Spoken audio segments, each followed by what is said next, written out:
أعوذ بالله من الشيطان الرجيم بسم الله الرحمن الرحيم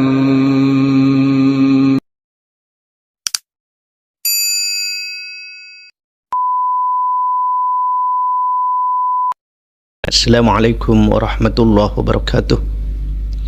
Bismillah, walhamdulillah, wassalatu wassalamu ala rasulillah Sayyidina Muhammad ibn Abdillah wa ala alihi wa sahbihi wa man wala.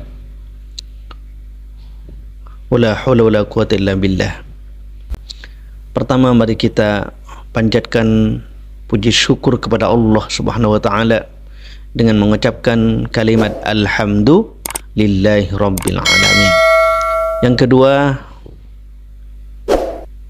salawat dan salam semoga senantiasa dilimpahkan kepada Rasulullah sallallahu alaihi wasallam. Kita ucapkan Allahumma salli wa sallim wa barik ala Muhammadin wa ala alihi wa sahbihi ajma'in. Saudara-saudaraku yang dimuliakan Allah, sore ini kajian kita adalah tentang sebuah rahasia.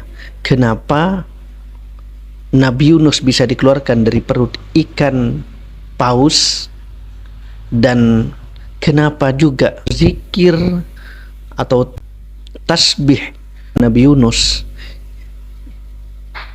di dalam perut ikan paus itu menjadi doa yang istijabah bagi kita. Jadi kalau kita berdoa dengan doa yang dibaca oleh Nabi Yunus, insya Allah akan diijabah oleh Allah. Apa rahasianya? Adakah rahasia-rahasia khusus? Sebelum kita mengkaji rahasia-rahasia di balik zikir itu, mari kita ingat bagaimana sejarah kemudian Nabi Yunus hingga dilempar ke laut dan ditelan oleh ikan paus. Nabi Yunus ini ditugaskan oleh Allah sebagai Rasul di sebuah kota di negara Irak bagian utara. Ada yang mengatakan nama kotanya adalah kota Ninawa.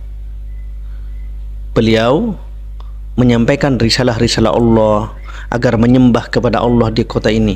Beliau sampaikan bahwa dirinya seorang Nabi dan Rasul Allah yang mengajak umatnya untuk menyembah kepada Allah. Tetapi bertahun-tahun umatnya tak kunjung dapat hidayah, tak mau mengikuti ajakan Nabi Yunus. Ada yang mengatakan jikapun ada yang ikut sangat sedikit, benar-benar jauh dari harapan Nabi Yunus, sehingga suatu hari beliau merasa kecewa, kesal dengan umatnya. Apa yang terjadi? Nabi Yunus pergi meninggalkan mereka. Padahal saat itu belum ada perintah Allah kepada Nabi Yunus untuk meninggalkan kaumnya. Di saat Nabi Yunus meninggalkan kaumnya ini, Allah memberikan hidayah kepada kaumnya sehingga mereka merasa menyesal dan mereka mau mengikuti Nabi Yunus, ajakan-ajakan Nabi Yunus selama ini. Mereka menyembah Allah dan mereka bertaubat, meminta ampun kepada Allah dan menyesal. Di sisi lain, Nabi Yunus memilih naik kapal untuk meninggalkan kaumnya. Tapi apa yang terjadi? Di sebuah malam yang gelap di pertengahan lautan, tiba-tiba kapal yang ditumpanginya oleng.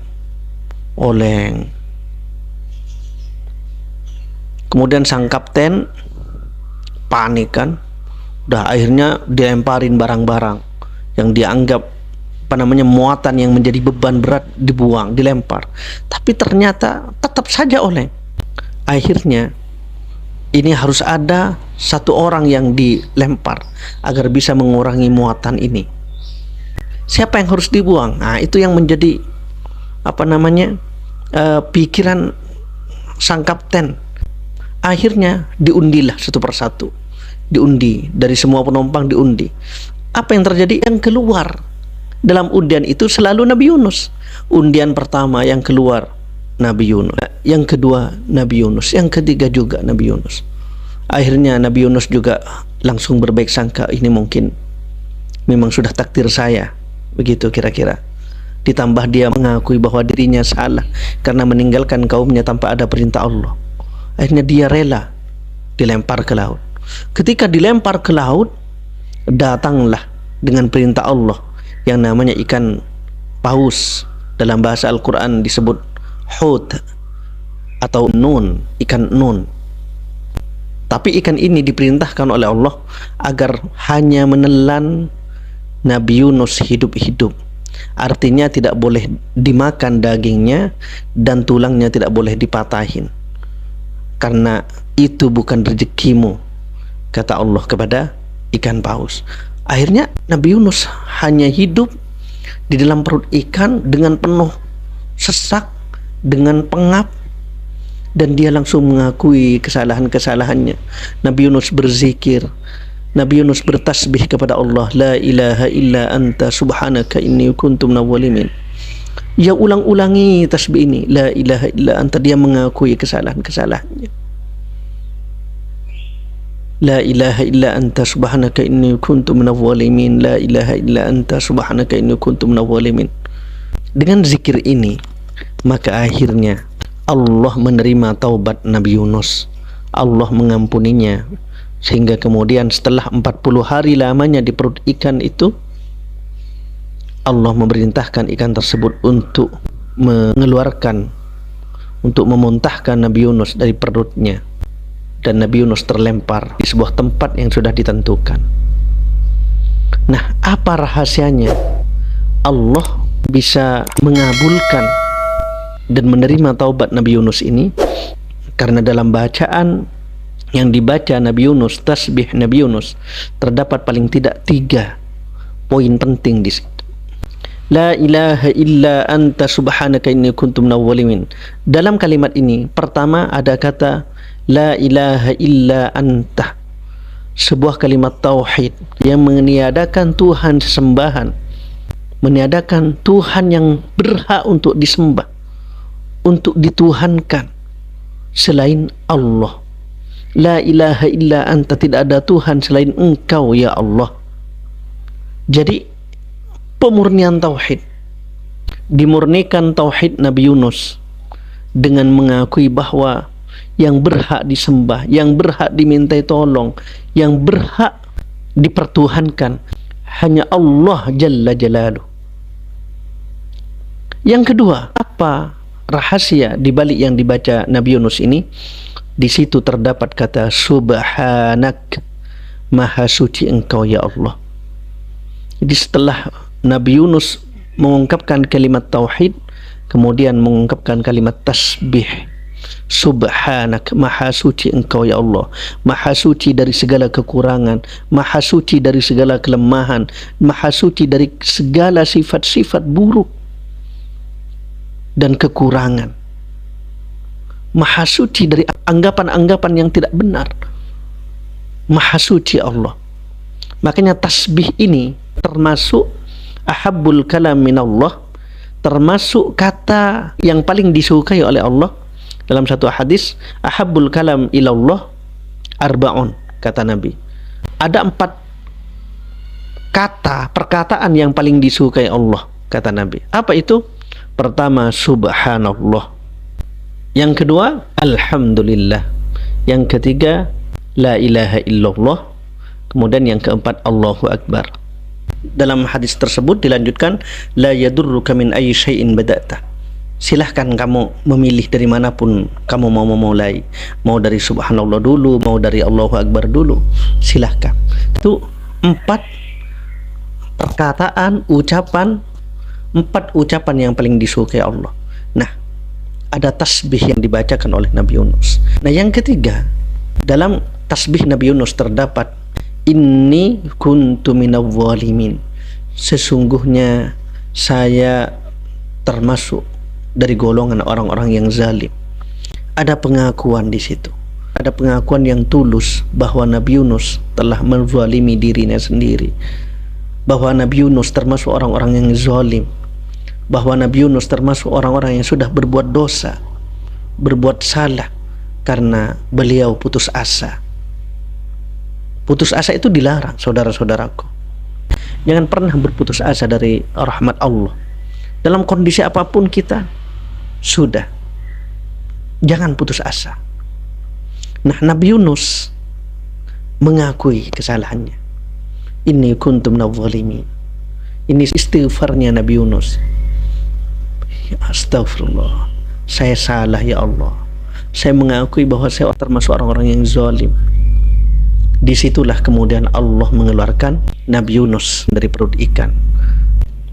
Seandainya Nabi Yunus tidak bertasbih, tidak berzikir, maka dia sampai sekarang akan berada di perut ikan, bahkan sampai kiamat. Kata Allah dalam Al-Quran, a'udzubillahi minasyaitonir rajim, falawla annahu kana minal musabbihin lalabitha fi batnihi ila yaumi yub'atsun. Seandainya Nabi Yunus tidak termasuk orang-orang yang bertasbih, tidak membaca tasbih di dalam perut ikan, falaula annahu kana minal musabbihin lalabitha fi batnihi, niscaya dia akan tetap berada dalam perut ikan itu ila yaumi yub'atsun, sampai hari dibangkitkan, sampai hari kiamat. Jadi saudara-saudaraku, sebesar apapun dosa kita kepada Allah, kalau kita mau mendekati Allah, meminta ampun kepada Allah, tidak berputus asa, insya Allah Allah akan mengampuni kita. Kita udah perbanyak istighfar, perbanyak zikir, perbanyak tasbih. Perlu tasbih Nabi Yunus ini juga perlu kita dawamkan. Jadi ketika Al-Quran mengisahkan satu kisah, apalagi di situ ada doa, ada zikir, itu juga berarti untuk kita juga. Artinya kita boleh dan dianjurkan untuk mengamalkannya, doa-doa itu, zikir-zikir itu, karena Nabi sudah memberikan contoh.